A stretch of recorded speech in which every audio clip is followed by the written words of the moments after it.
Hey guys. Welcome to the Tesla shareholder meeting. And I just want to start off by saying, hot damn, I love you guys. Yeah. We have the most awesome shareholder base. I mean, it's just incredible. Any public company, it's incredible. Wow. We've got a great sort of shareholder meeting here to recap the achievements of the company and tell you about where we're going. And it's, I think it's incredible. I think we're not just opening a new chapter for Tesla, we're starting a new book. Okay.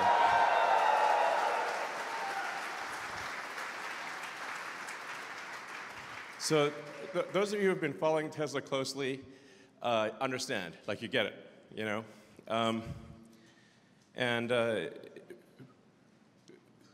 So like, the important thing is you get it. I mean, it's,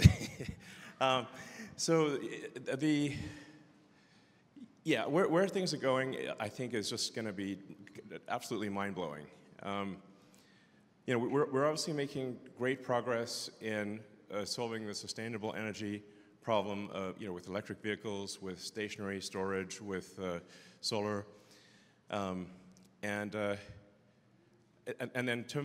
I think in terms of the value of the company, autonomy is just such a mind-blowing thing that, like I said, you guys understand, but I think most of the world does not yet understand.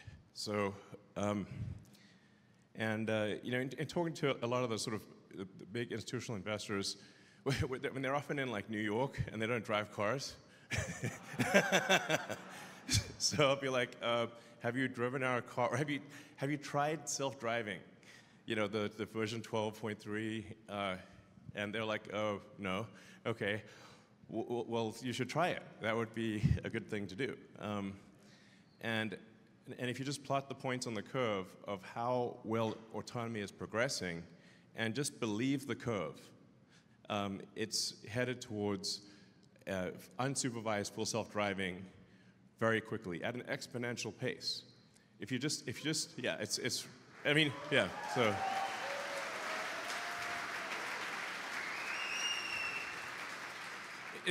It's really as simple as that. And in fact, I'd invite you to just do it personally. Just say, okay, with each release, how many miles do you drive before you have to intervene? It's like literally that simple.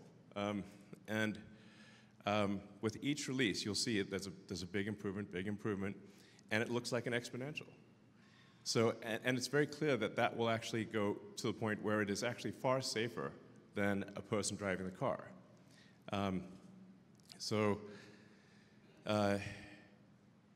I have some insight into the next releases, because we've got basically for every release that's on the road, we kind of see what the next generation release is and a little bit about the release after that. So we have some insight into where it's going, and it's really amazing.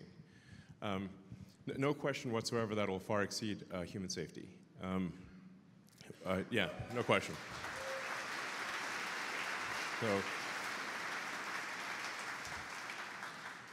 and I think I have mentioned this, but like sometimes it's like helpful to sort of reiterate and connect some of the dots, because sometimes people wonder, well, how do you go from this big fleet to actually monetizing the fleet in an autonomous situation? And it's actually a combination of it's like Airbnb and Uber to some degree. So like there'll be some cars that Tesla owns itself, and it's kind of like an Uber fashion. But then for the fleet that is owned by our customers, it will be like an Airbnb thing. You can add or subtract your car to the fleet whenever you want. So you can say, like, I'm going away for a week. At just one tap on your Tesla app, your car gets added to the fleet, and it just makes money for you while you're gone. Yeah.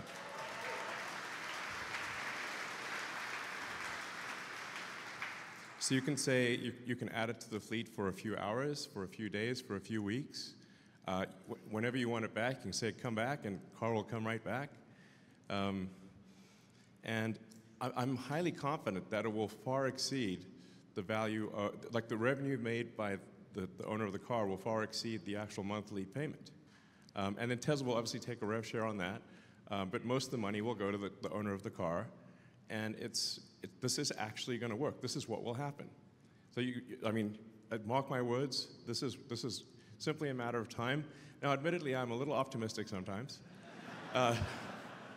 You know, so I don't have complete lack of self-awareness.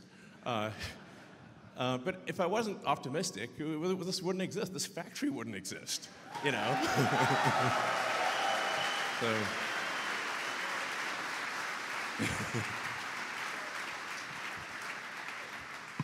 So, you know, that's what my brother, who's awesome, he's here, just got reelected. No, sorry, this thing's... So, it's like a little anecdote. Like when we were kids in school, my brother would tell me the wrong time for the bus so that I wouldn't miss the bus. And then I'd be upset with him, like, why'd you tell me the bus was going to come earlier than it was? And he's like, well, because otherwise you'd be late for the bus. This is an actual thing that would happen. So I guess I've been sort of pathologically optimistic from birth. But that's the reason all this stuff is happening anyway. It's like I got to be somewhat pathologically optimistic, but I do deliver in the end. That's the important thing.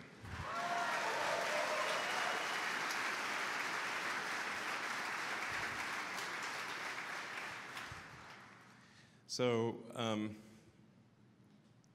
yeah, and it's really just going to be something else. I mentioned this before, but like for ARK Invest, I'd recommend reading the ARK Invest analysis. That's the most accurate. There may be more accurate ones, but the most accurate sort of analysis of the potential of autonomy. The most accurate that I'm aware of is Kathy Wood's ARK Invest. And if I recall correctly, they predicted somewhere over a $5 trillion valuation for Tesla just based on vehicle autonomy, not counting Optimus. Yeah. Yeah. I agree with that. So I think just based on vehicle autonomy, we can more than 10x the value of the company. I believe that's what will happen. Hey, no, it's just what do you know? It's 4:20 p.m. I just noticed that. So, you know.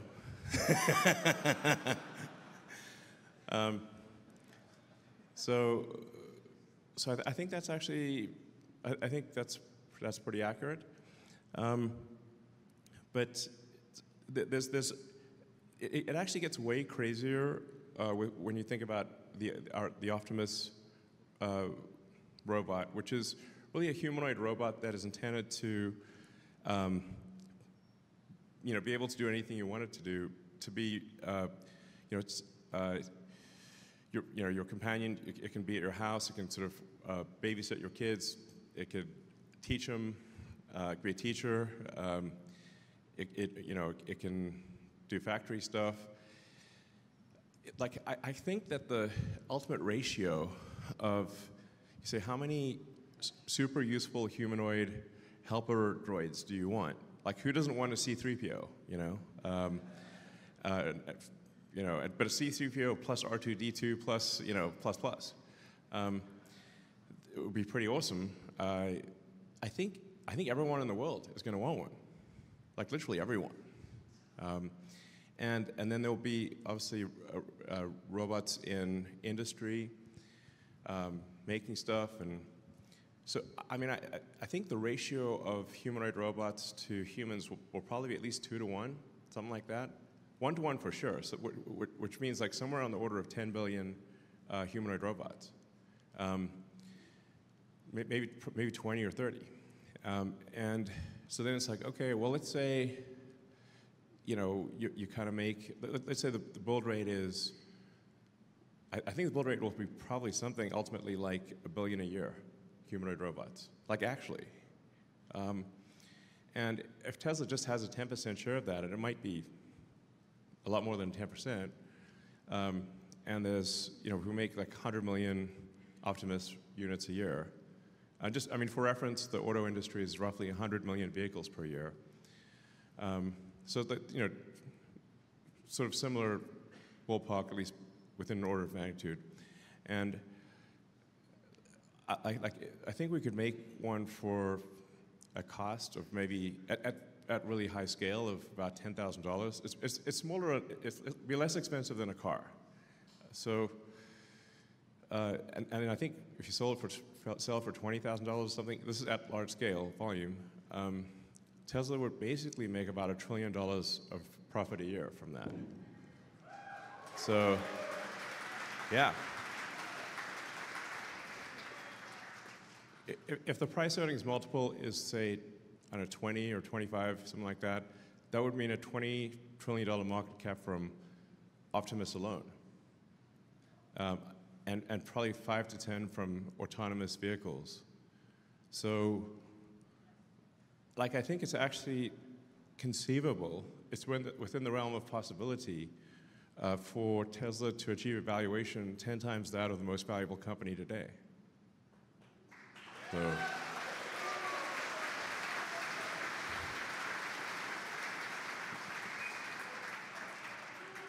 So when I say this is like we're starting a new book, I mean, it's going to be the best book.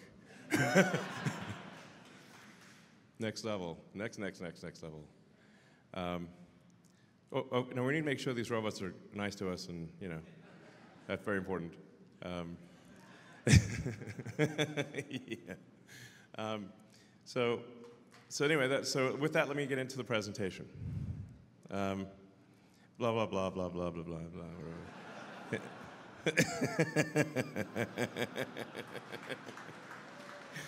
Oh man.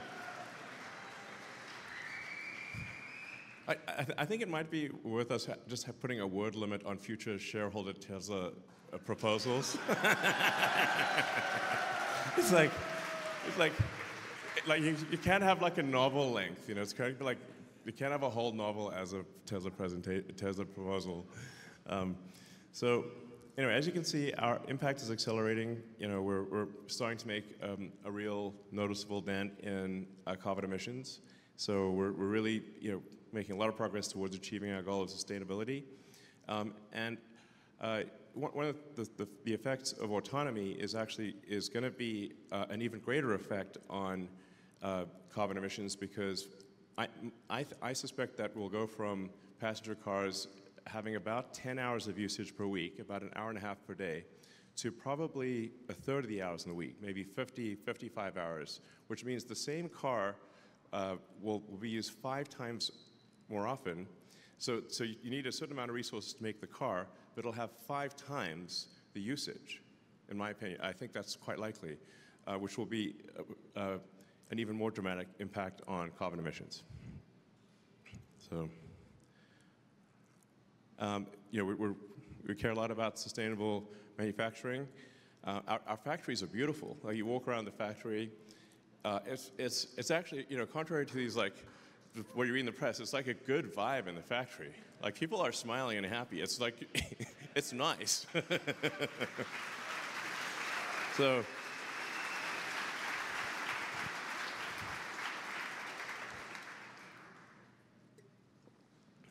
yeah. We do care. We actually do care a lot at Tesla about doing the right thing, and we're not going to be perfect, but we do care a lot about doing the right thing. So our vehicles are water efficient, energy efficient.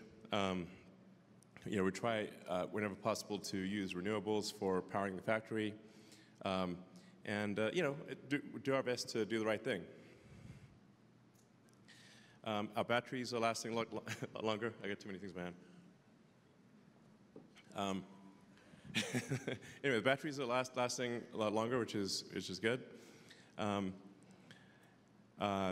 Safety is good in the factory. We're improving the affordability of EVs. Model Y is comparable to BMW X3, but its actual cost of ownership on a monthly basis is much lower. We were #1 in EVs globally last year, so yeah.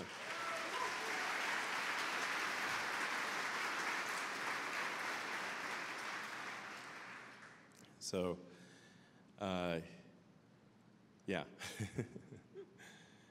So let's see. And congrats to the Tesla team on making 6 million vehicles all time.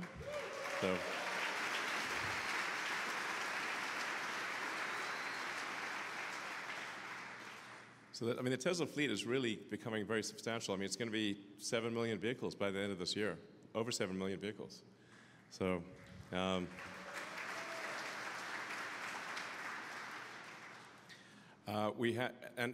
our factory in Fremont is currently the highest volume auto factory in North America. So, and we broke the prior production record from when it was NUMMI.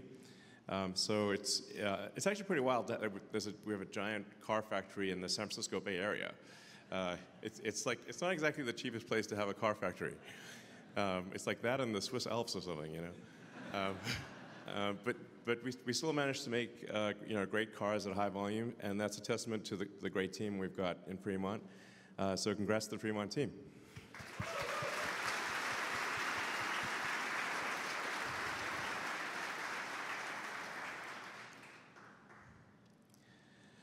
And a lot of people were saying the Cybertruck is like fake; it's never going to come out. Now we're shipping a lot of Cybertrucks. We hit a weekly record of 1,300.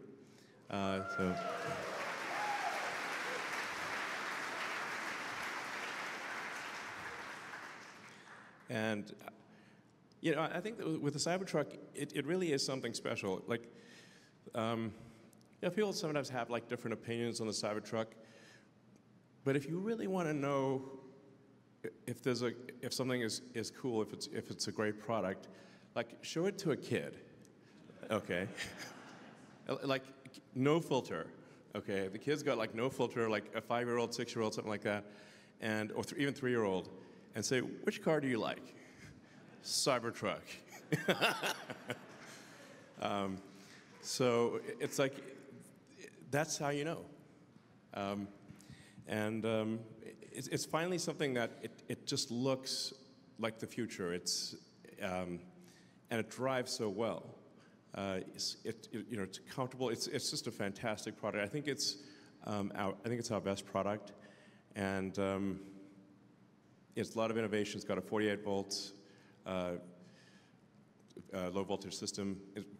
Finally, instead of 12 volts, 800 volt drivetrain, the world's biggest castings. It's bulletproof. All the cool things can outpull a F350 diesel, which is a very impressive truck, and it can it can do a quarter mile faster than a Porsche 911 while towing a Porsche 911. So that's insane. So yeah.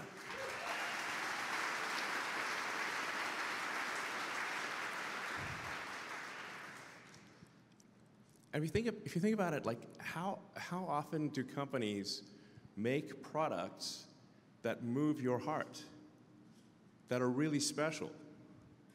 It's so rare, and I think this is one of them. So yeah.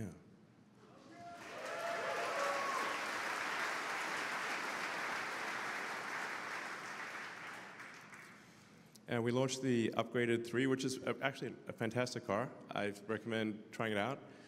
It's really a great car. And it's only $216 after gas savings, like total cost of ownership. It's basically $200 and something when compared to a gasoline car, a similar gasoline car. So it's really a great deal and a fun car. And the performance, Model 3 performance is, well, it's like, faster than a Porsche 911. It's just a great, great car. So, yeah. So, yeah.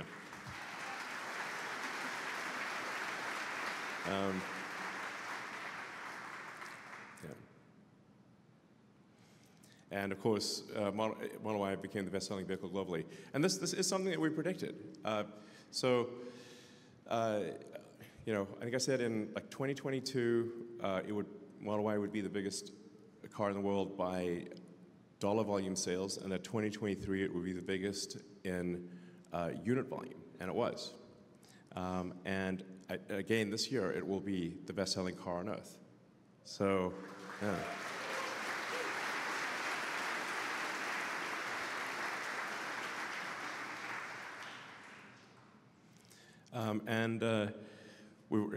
Obviously we've got the Tesla Semi. You know, we're in low volume production of the Tesla Semi, and just last week I approved the plans for volume production of the Tesla Semi.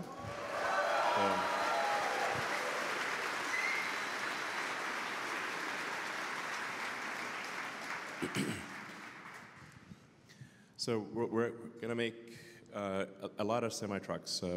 We're going to start off with, yeah, it's something, I think it'll actually move the needle financially. It's not like, it's not a small thing.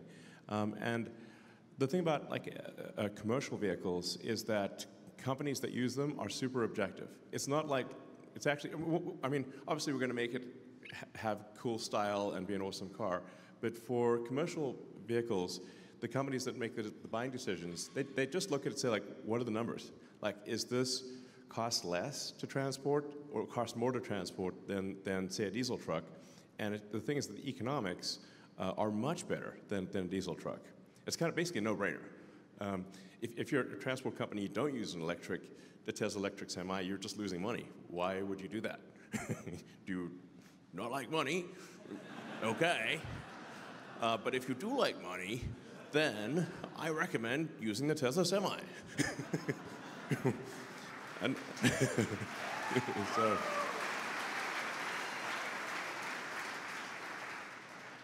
so I think this is really going to actually sell at a scale that people will be surprised at, and will actually move the needle financially and do a lot of good, and also for CO2 and sustainability, because semis are driven all the time.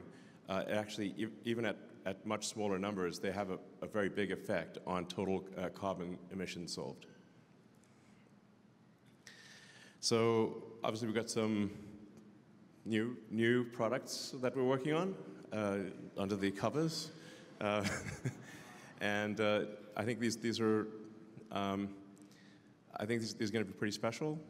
So you know, some of them I think people maybe at first may think, oh, it's not going to be that amazing, but just wait, it will be.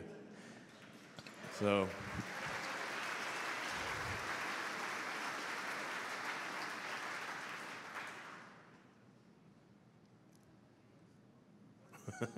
So our supercharger network is continuing to grow. You know, rumors of the death of the supercharger are greatly exaggerated. We are, in fact, continuing to grow the supercharger network significantly. In fact, this year, I think we'll deploy more superchargers this year that are actually working than the rest of industry combined. Just FYI. So now we are going to be more careful about, like, you know, the capital efficiency of where we deploy superchargers. But for sure, any place that has congestion, any sort of missing parts of the map that we're missing, we're going to put the superchargers there. So even for the remainder of the year, we expect to spend about $500 million on supercharger deployment. So it's very significant, and it'd be a well-spent $500 million. So this is, you know, it's a lot. So, and this is actually not showing a bunch of new markets that will be opening up later this year and next. So we're obviously we want Tesla to be worldwide, and this is a lot of countries that we, you know, have 0 to very few Teslas, and we want Tesla everywhere. So there are a lot of new markets that we're going to open up later this year and next. We're also opening the superchargers to other companies with the That's the adapter to the old, somewhat clunky connector. But our goal is to be helpful to other car companies. So any other car companies that are going electric, we do want to be helpful to them with our supercharger network. So we're providing them with adapters and enabling them to have access to the Tesla supercharging network because we think it's better to do that than to create a walled garden that inhibits EV growth.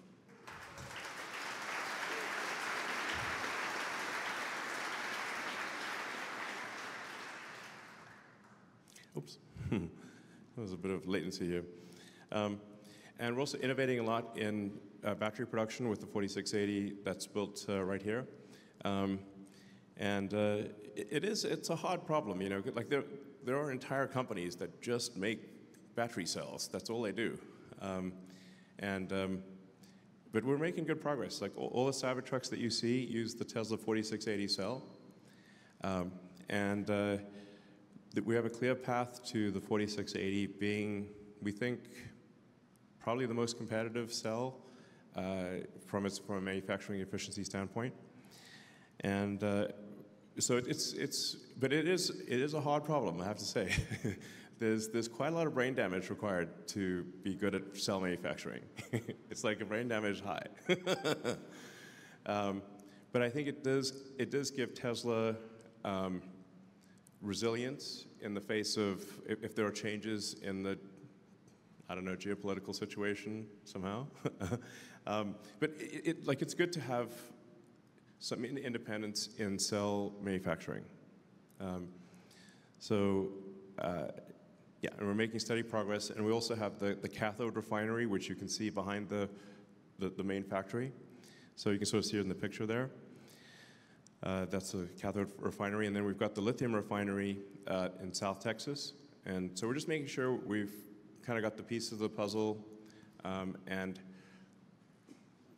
mean, if you were to look at sort of a video of how Tesla does, say, cathode and lithium refining and how the rest of industry does it, it's night and day. I mean, you can sort of eat off the floor in the Tesla refinery, and I would not recommend doing so in the others. So, you know, we're definitely going very, very vertical here. But I think this is it's a wise investment that will pay off more than people realize. So.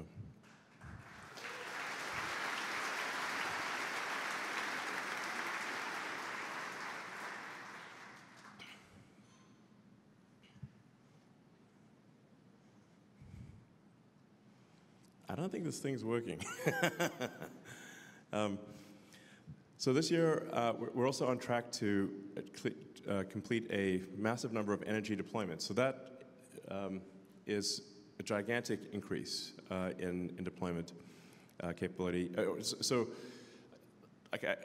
We seem to be tracking to sort of a 200% to 300% year-over-year growth in energy storage deployment in stationary pack. So it's giant.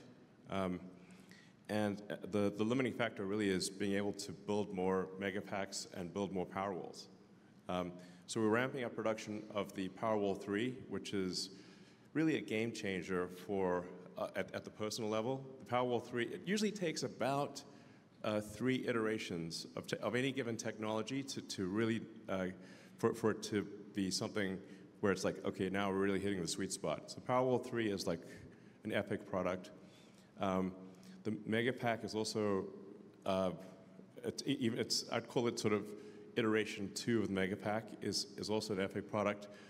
With the Megapack 3, which is, I don't know, probably a couple years away, we'll start actually absorbing more and more of the substation of the sort of power electronics. So, because I sort of think you want to get to the point with the Megapack where you can literally just take the high voltage power lines and plug them in.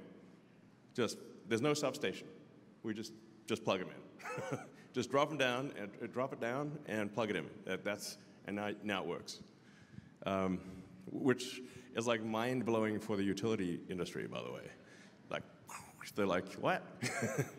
Yeah, you just plug the wires in and it'll work for very high voltage. So that I think is actually going to be a major.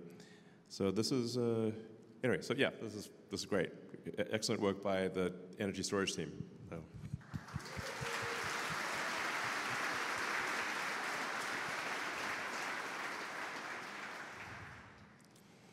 Services and other are also looking good. So we're actually now making money on the services and other stuff. So this is kind of a big deal. Right? Yeah. So let's see. Yeah, and Tesla's obviously way more than a car company. We do a lot of software at Tesla. About, I don't know, roughly half the, or a very huge percentage of the engineering we do is actually software engineering. So Tesla's, I'd say, as much a software company as it is a hardware company. This is a very big deal because car companies are not software companies normally. So this matters a lot. So things like our Orbiter software for energy storage, all of the software that controls the cars, the megapacks, the power walls, the solar, obviously for AI and full self-driving are a big deal, insurance, service and collision. Tesla also writes a lot of software internally that helps, that like we call like the Tesla operating system internally, that is head and shoulders above what any other company has. I think probably better than any Fortune 500 company. The Tesla internal software is just way better. So it's just far more than what people normally think of as a car company. And Tesla is also the leader in real-world AI. So there's really, this is a big deal. Like Tesla is ahead of Google, Meta, OpenAI, anyone on real-world software, actually taking in video and making decisions based on video. No one is even close. And it's getting better, I'd say, with each passing month, if not each passing week. So, yeah.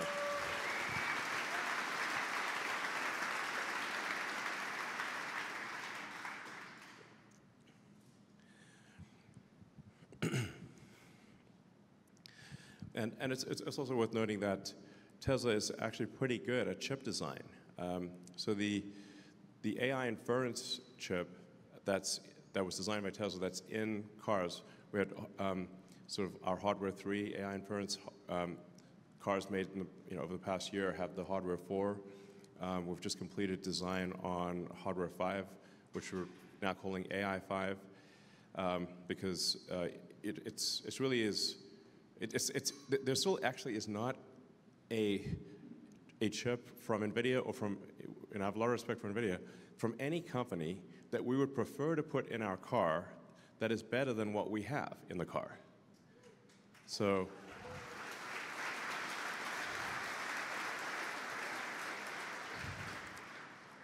we started from scratch in chip design, just as we started from scratch in AI software, and have the best real-world AI software and the best AI inference chip in the world from nothing. So this is a big deal. And the capability of the chips in the car is dramatic. Like, I mean, right now all the cars are actually training. Like we have hardware 4 run hardware 3 in emulation mode.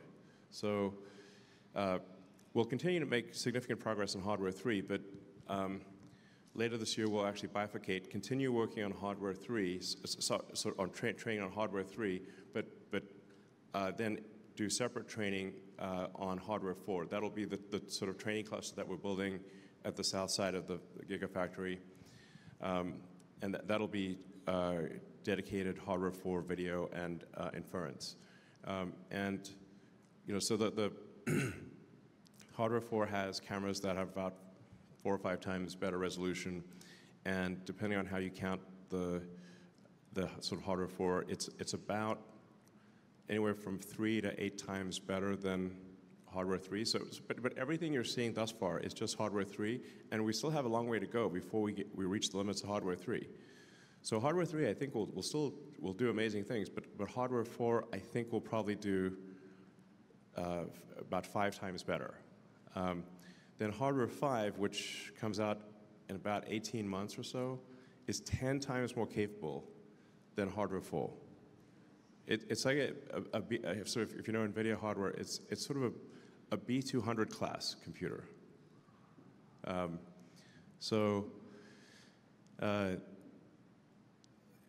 That's like this.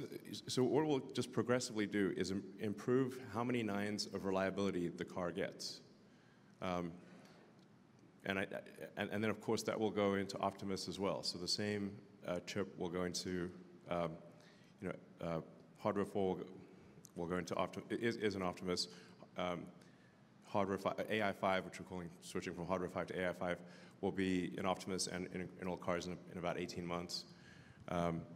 And it's really just a staggering amount of compute, and it's very power efficient compute. So it's got to be, because if you're in a mobile application like a humanoid robot or a car, you can't just be sucking down 10 kilowatts, like you can in a data center. So you've got to be very power efficient. So the sort of hardware 3 and 4 are only a few hundred watts. Yeah, this is hard.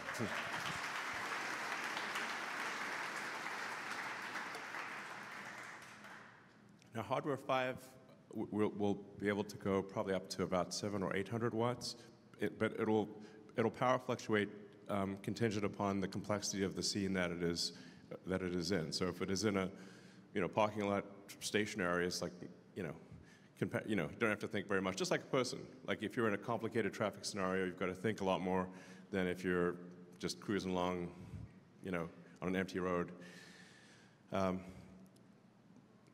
But something that I think is potentially interesting down the road is, like at some point, the Tesla fleet, I think, will probably be, over 100 million vehicles.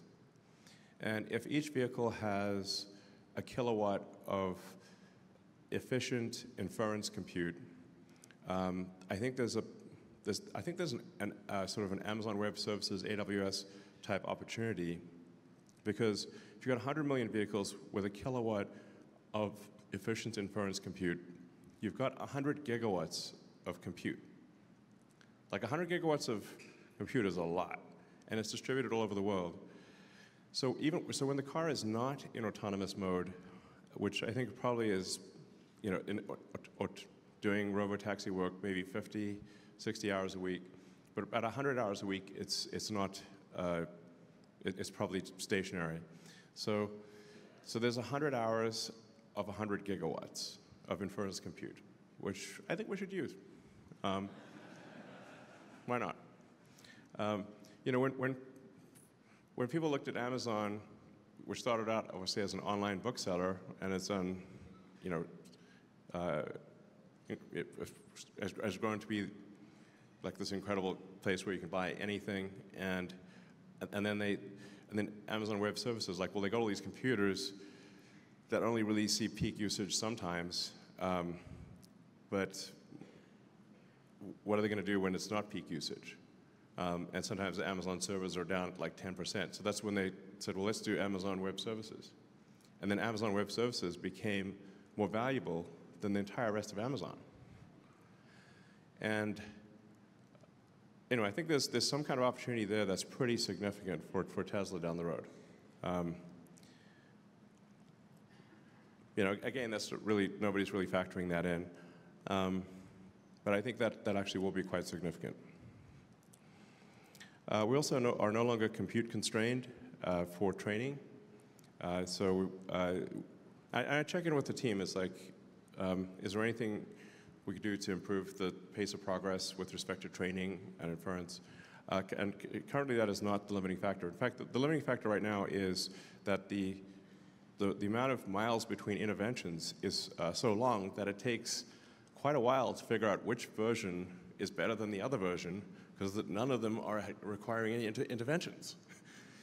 So it's like, if you start getting to like thousands of miles between interventions, or you're like 10,000 miles to get an intervention, then well, the average person only drives about 10,000 miles in a year. And if it's in an urban environment, and the average speed is 20 miles an hour, I mean, so our professional test drivers get pretty bored, frankly. You know, they're like, okay, I drove all week and there was no intervention. Like the highlight of the week would be like, yes, an intervention, finally. It's like getting to that point. So this is where actually having a giant fleet is extremely important, because we can deploy a new FSD model and run it in shadow mode and see how well it performs. Compare how the human drives the car versus the new self-driving build, and then analyze that delta in shadow mode, like the shadow knows, or doesn't know, as the case may be, and then be able to assess by getting billions of miles very quickly with the giant fleet. Like that, basically, that data engine is incredibly helpful. Like actually, it's not possible to solve the self-driving problem without having millions of vehicles on the road. So that's actually is like figuring out clever ways to test how good the next FSD build is actually the limiting factor right now. And then of course, like I said, we are building another training data center right here, which will be dedicated to hardware 4 training. So we'll bifurcate hardware 3 and hardware 4 training later this year. We'll keep improving hardware 3, but we're going to uncork the full capability of hardware 4 as well. So, yeah.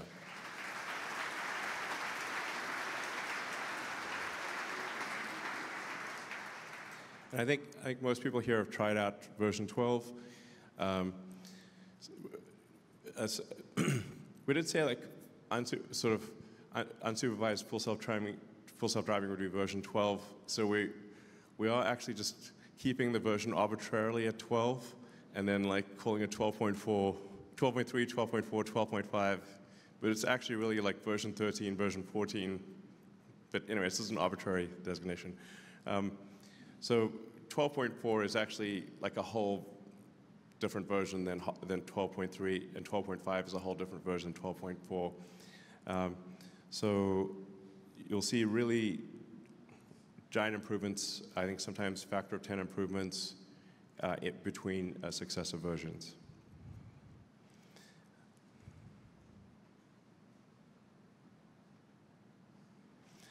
And then, as I mentioned, the way it'll work for the existing fleet is you'll be able to add or subtract your car to the fleet as you'd like. And there will also be Tesla-owned cars. So it'll be a combination of like Uber plus Airbnb. But it'll be pretty wild that there'll be a software update, and then the whole fleet suddenly becomes accessible. It's like suddenly you've got 7 million, 10 million cars that can, ultimately tens of millions of cars that can do autonomous driving, and instead of being used 10 hours a week, can be used 50 or 60 hours a week.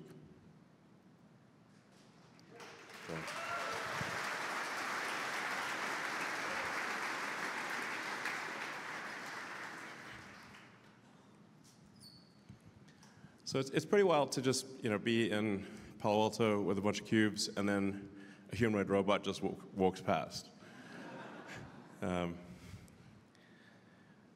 We've made a massive amount of progress with Optimus in a short period of time, from someone pretending to be a robot dancing in a suit, to a pretty hodgepodgey robot, to a robot that is actually doing useful tasks in the factory today. So we have 2 Optimus robots in our Fremont factory that are doing basically this task, which is taking cells off the end of the line and placing them in a shipping container. And yeah, we actually have quite a few of these cruising around our offices in Palo Alto. So there's, and I think we've got kind of like one major hardware revision, which should be done by end of this year or early next, and then we'll move into a limited production next year of Optimus.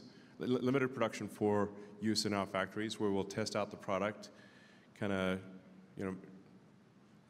as I say, sort of eat our own dog food or whatever the electronic equivalent of that is. But I think like next year, my prediction is next year we'll have over 1,000, maybe a few thousand Optimus robots working at Tesla.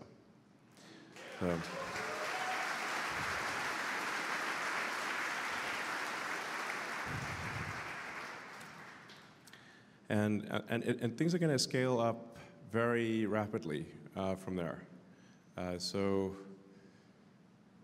we'll iron out the bugs. Like the degree of autonomy will be radically better. You'll just literally be able to talk to it and say, please do this task, or I'm going to show you something. Now do the thing that I'm showing you. Get to the point where it can watch a video of something like a person and then learn just by looking at that video and do that task. So, yeah. So really, it's going to be quite something. And I'm confident of the prediction that there will be more, like the ratio of humanoid robots to humans will be greater than 1 to 1. So that there'll be, more than 10 billion humanoid robots in the world, probably 20 or more. And Tesla is going to be by far the leader in that.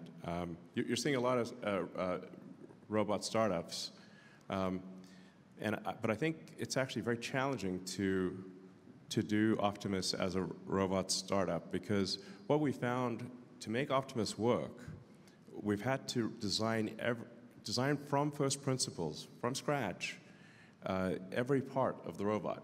So the motor, the gearbox, the sensors, the power electronics, the communication system, everything had to be done from scratch. We found that there's basically nothing. There's no supply chain. So even though there are many electric motors made in the world, there's no supply chain for the types of motors and sensors and gearboxes that are needed for a humanoid robot. What you're seeing here is our current generation hand and arm, but our next which has 11 degrees of freedom. Our next generation has 22 degrees of freedom. It will be able to play the piano. So it's really like, wow. Now, of course, like I said, we need to make sure we don't have the Terminator scenario. That's very important. Safety of the humanoid robot will be very important. But because it requires so much ground-up designing every motor, gearbox, sensor, power electronics from scratch, it's very hard for a startup to, if not impossible, for a startup to replicate that. But at Tesla, we have the world's best electrical engineering. I think we've got the world's best mechanical engineering for gearboxes and for electric motors, power electronics. We have the resources to do that. It applies quite well. And then you also have to have the brain. You need a power-efficient inference computer, which we've got for the car, and we'll be using an Optimus. You need AI. You need to be the best in real-world AI, and Tesla's the best in real-world AI. So you need all of these. You need a very strong hand of cards in order to make a compelling robot. And then you also need to be very good at scale manufacturing. So in order to have the robot not cost like hundreds of thousands of dollars, in order to make it cost like $10,000 or $20,000, you actually need to design for manufacturing and be very good at manufacturing. In my experience, prototypes are easy compared to volume manufacturing. Prototypes are easy, production is hard, relatively speaking. So Tesla has the production capability, it has the engineering capability, and it has the AI hardware and software capability. And even the most optimistic estimates that I've seen for Optimus, the optimist, I think undercount the magnitude of what this robot will be able to do.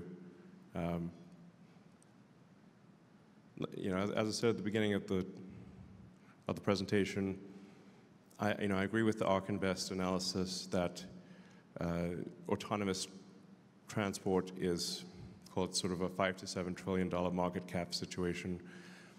Optimus, I think, is a literally $25 trillion market cap situation. So.